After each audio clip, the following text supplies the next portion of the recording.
দেখুন আপনারা, এই রাত্রে আমি 10 কিলোমিটার দূর থেকে আমার ক্যামেরা দিয়ে ছবিটা তুলছি।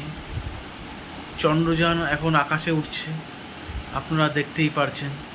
আমার ক্যামেরা আস্তে আস্তে উঁচু করতে করতে ক্যামেরা কোথায় চলে যাচ্ছে। দেখুন চন্দ্রযান কোথায়, আবার চন্দ্রযান নিচে নামছে কেন? কী হলো, কোনো টেকনিক্যাল ইস্যু হলো কি না জানি না, কোনো টেকনিক্যাল প্রবলেম হলো না জানি না। আবার ঘুরে ফিরে এবার দেখছি চন্দ্রযান উপরে। এই চন্দ্রযানের সঙ্গে যারা চন্দ্রযান দেখতে এসেছেন তারা আপনারা এখন দেখুন অপেক্ষা করতে পারেন।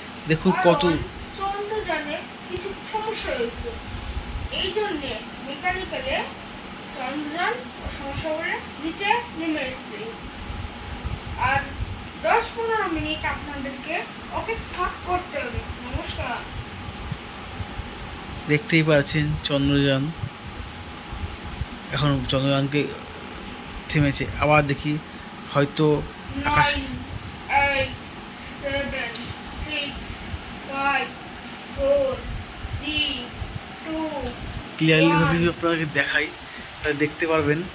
জুম করে দেখাচ্ছি চন্দ্রযানটা, নিশ্চয়ই দেখে বুঝতে পারছেন এটা চন্দ্রযান।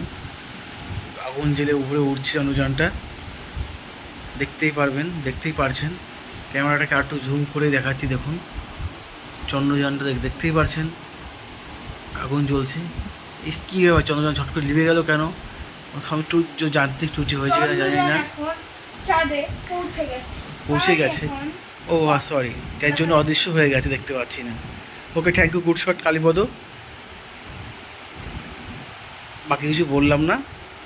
এখানেই চন্দ্রযানের অভিযানটা শুরু হলো, শেষ হলো, সরি।